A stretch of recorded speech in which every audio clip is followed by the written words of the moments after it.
بسم الله الرحمن الرحيم. الحمد لله الذي أنزل على عبده الكتاب ولم يجعل له عوجا قيما لينذر بأسا شديدا من لدنه ويبشر المؤمنين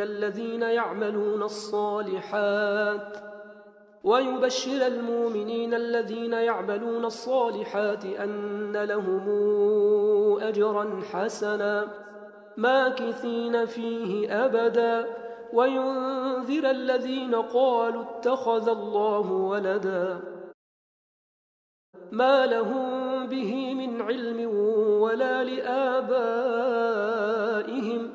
كبرت كلمة تخرج من أفواههم إن يقولون إلا كذبا فلعلك باخع نفسك على آثارهم إن لم يؤمنوا بهذا الحديث أسفا إنا جعلنا ما على الأرض زينة لها لنبلوهم أيهم أحسن عملا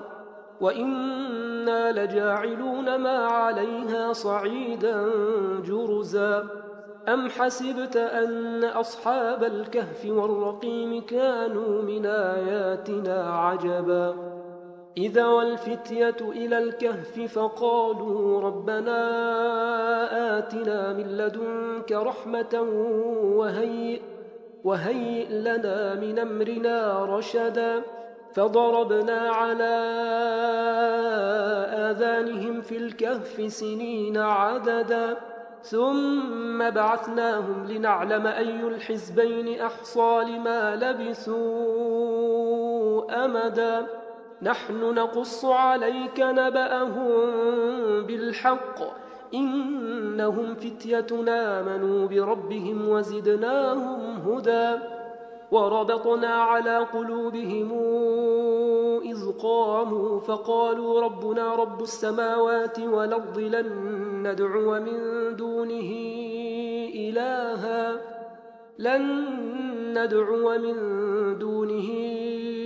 إلها لقد قلنا إذا شططا هؤلاء قوم اتخذوا من دونه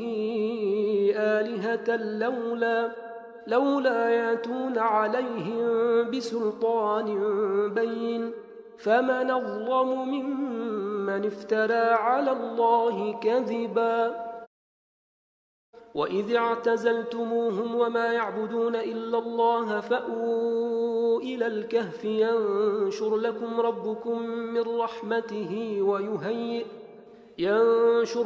ربكم من رحمته ويهيئ لكم من أمركم مرفقا وترى الشمس إذا طلعت تزاور عن كهفهم ذات اليمين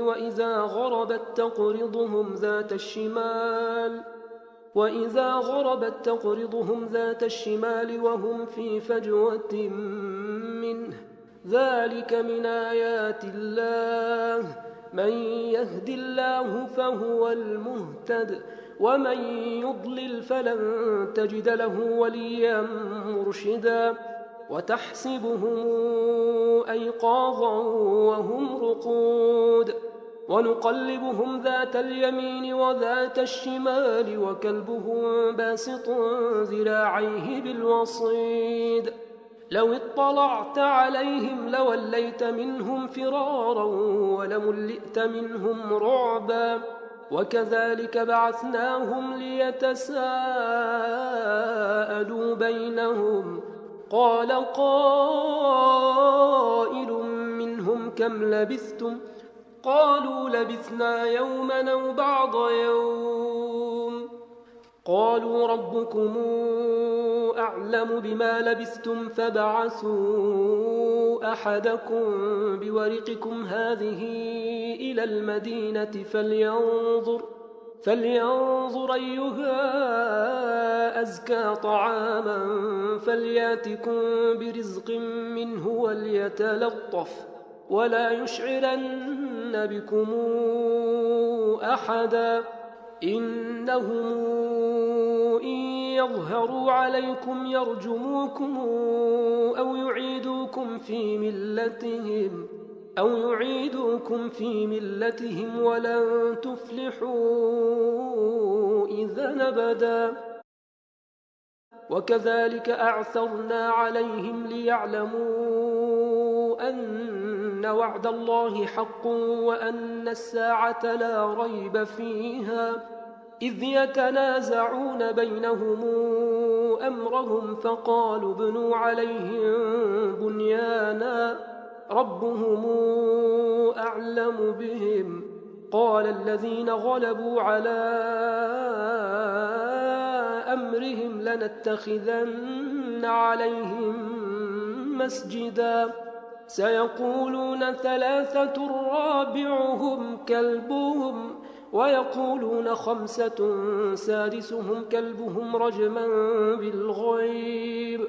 ويقولون 7 وثامنهم كلبهم قل ربي أعلم بعدتهم ما يعلمهم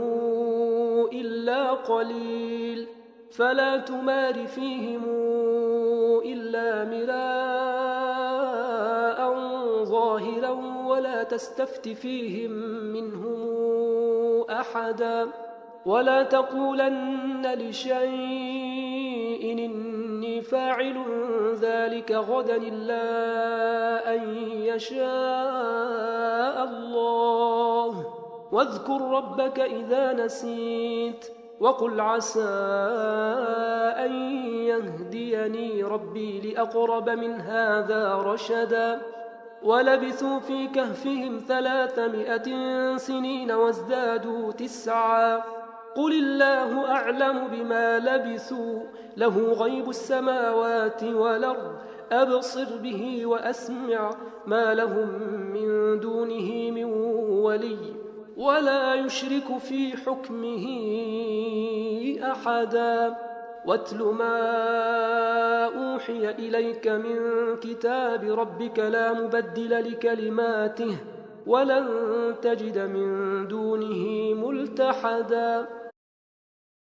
واصبر نفسك مع الذين يدعون ربهم بالغداة والعشي يريدون وجهه ولا تعد عيناك عنهم تريد زينة الحياة الدنيا ولا تطع من اغفلنا قلبه عن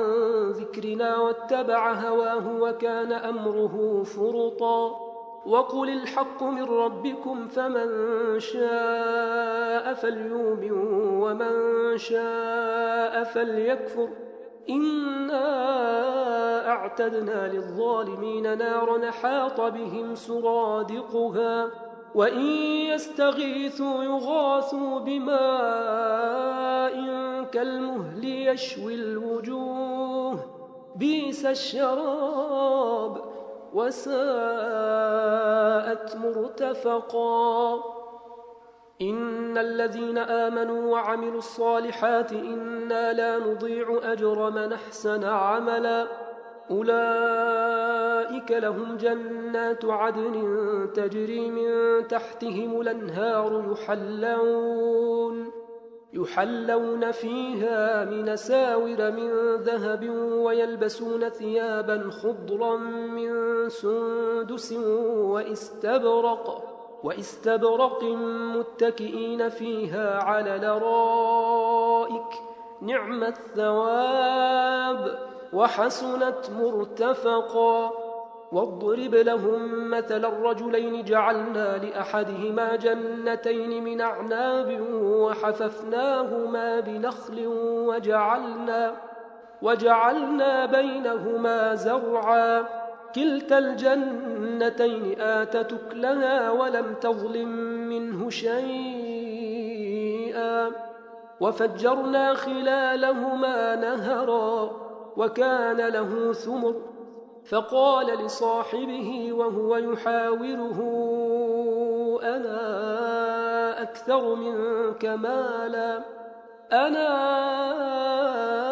أكثر منك مالا وأعز نفرا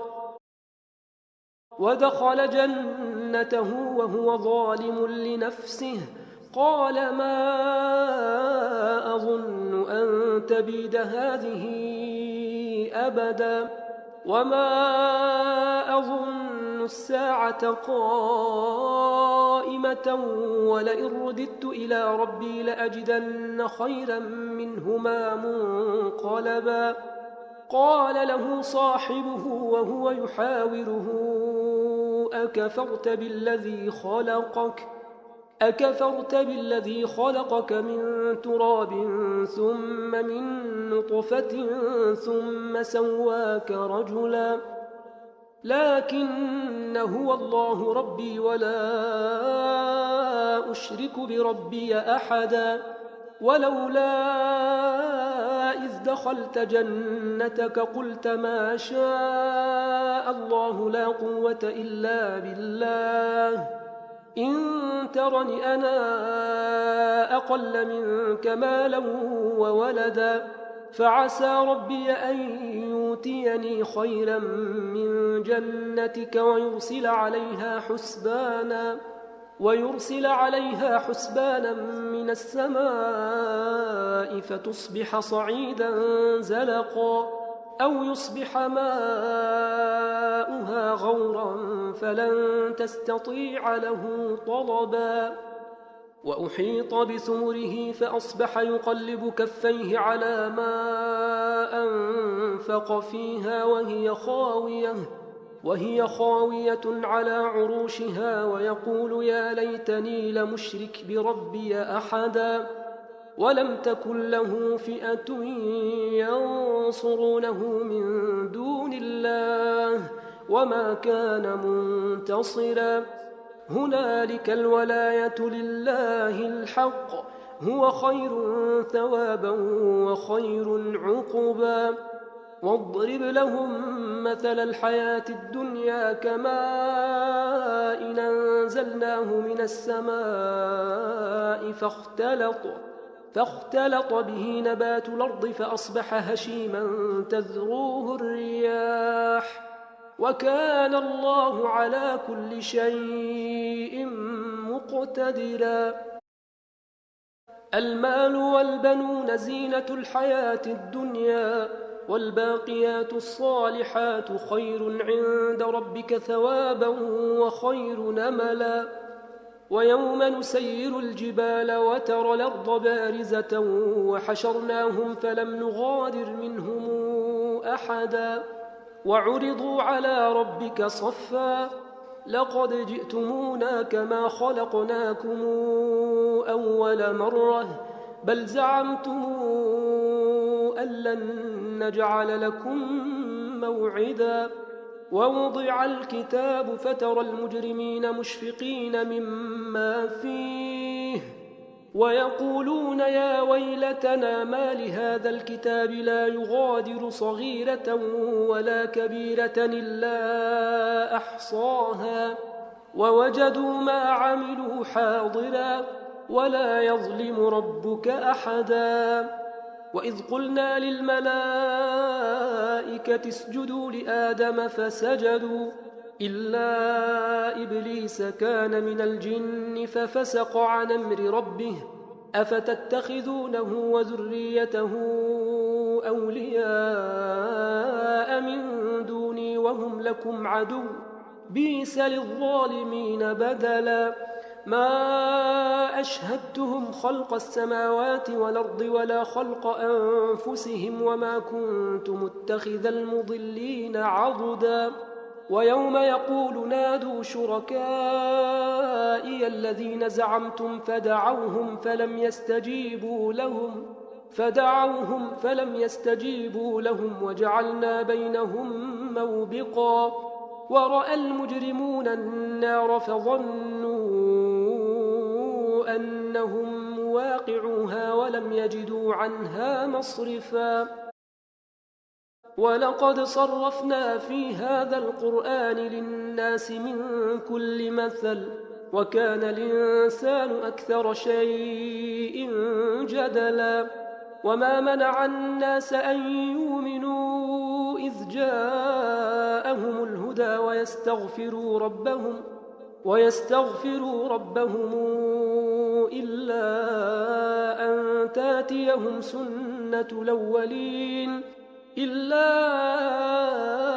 أن تاتيهم سنة الأولين أو ياتيهم العذاب قبلا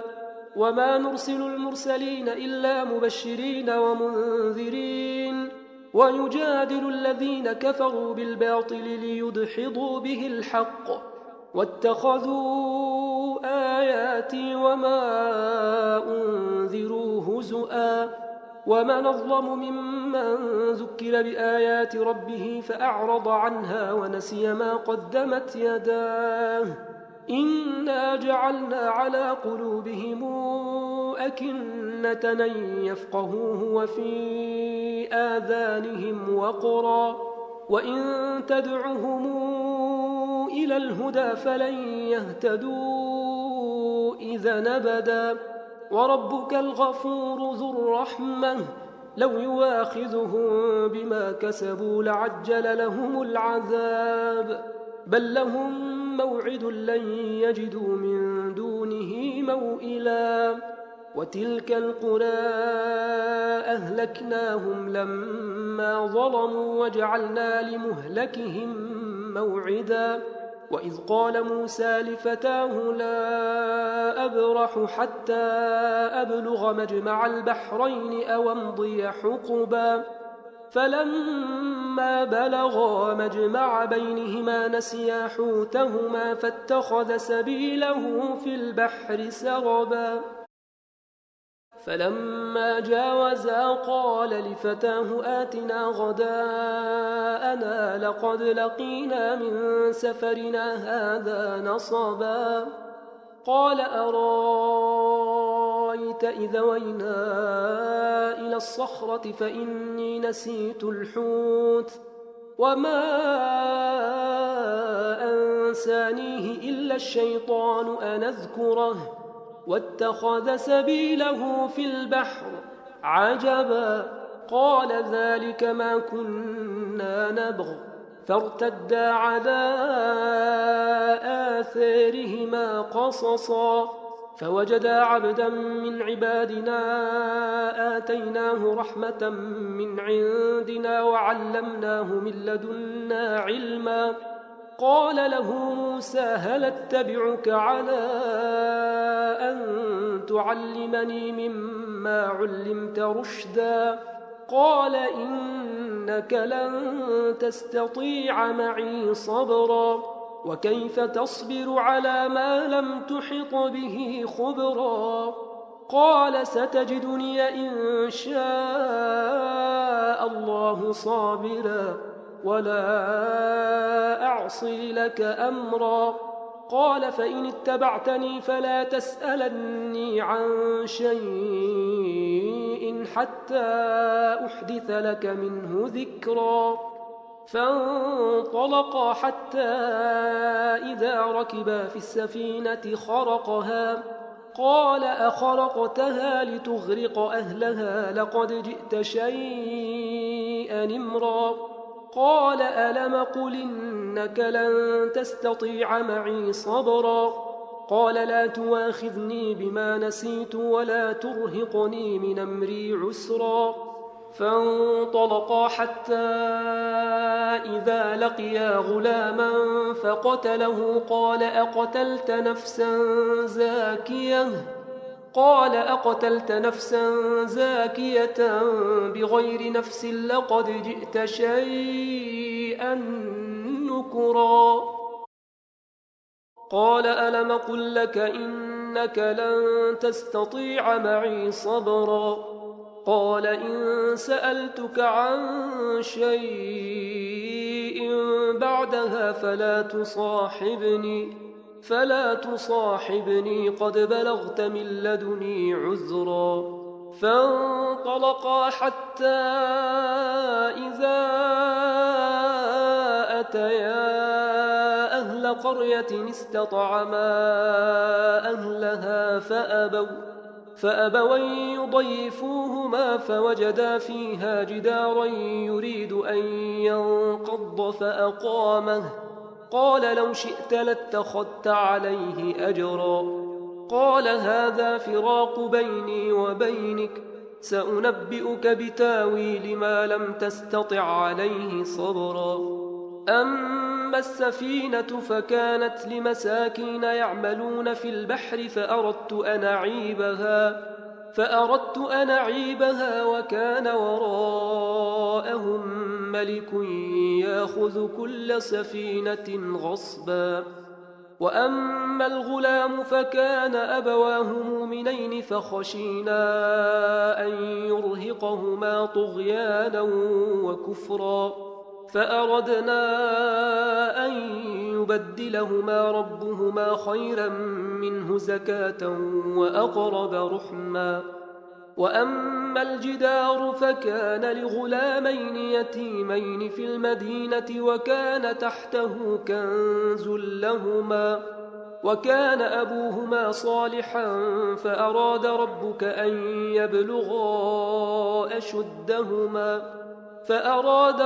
أن يبلغا أشدهما ويستخرجا كنزهما رحمة من ربك وما فعلته عن أمري، ذلك تاويل ما لم تسطع عليه صبرا. ويسألونك عن ذي القرنين،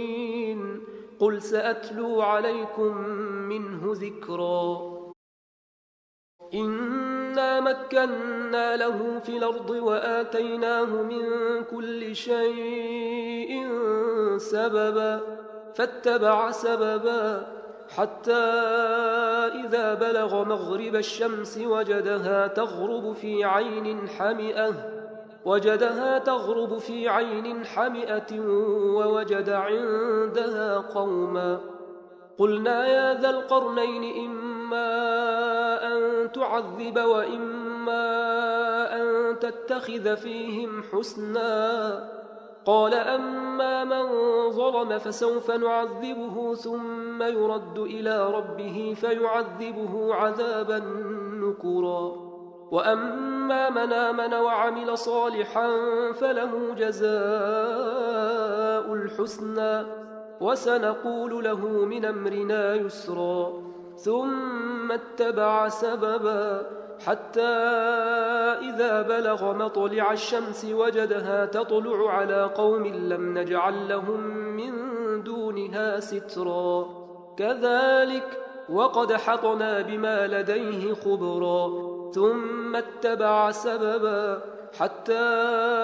إذا بلغ بين السدين وجد من دونهما قوما لا يكادون يفقهون قولا. قالوا يا ذا القرنين إن ياجوج وماجوج مفسدون في الأرض فهل نجعل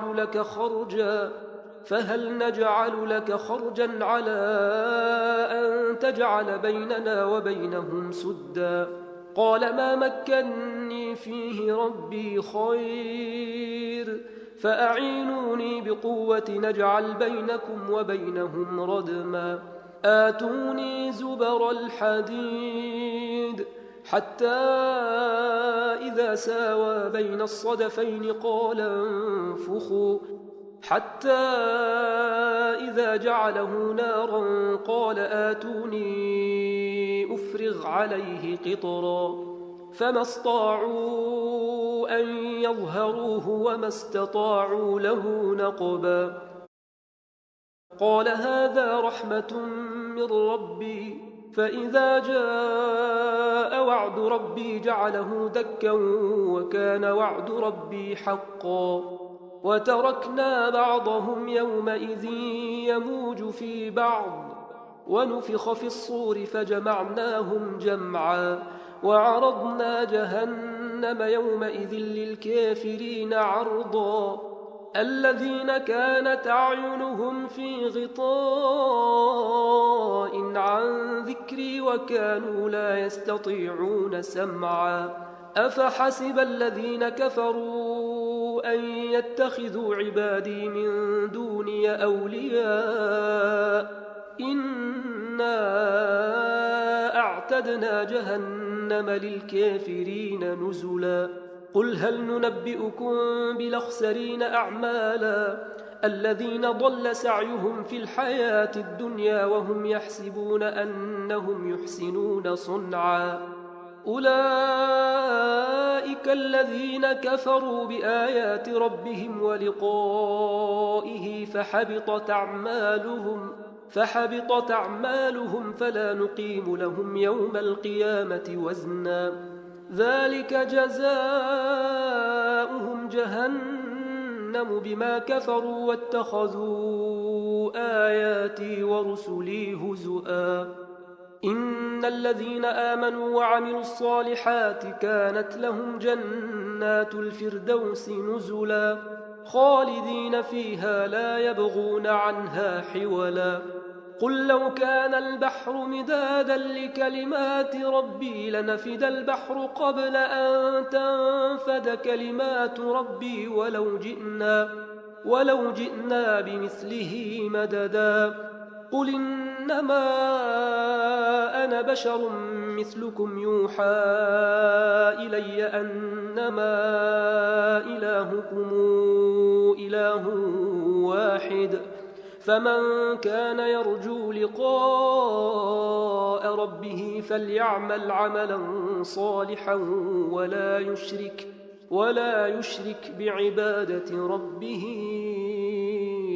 أحدا